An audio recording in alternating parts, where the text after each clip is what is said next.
Hi, welcome to my channel lucky cooking blogs. ఈరోజు వచ్చి ఉల్లగడ్డ పిట్టు మా పిల్లలకి చాలా ఇష్టం అండి.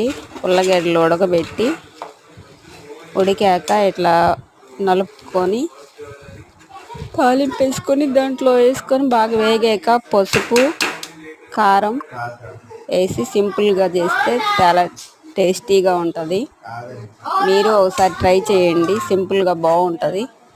పప్పులోకి పచ్చడిలోకి నంచుకోవడానికి సైడ్ డిష్గా బాగుంటుంది. వట్టి అన్నంలో తినేస్తారు మా పిల్లలు, ఇంక ఏ కూర లేకపోయినా.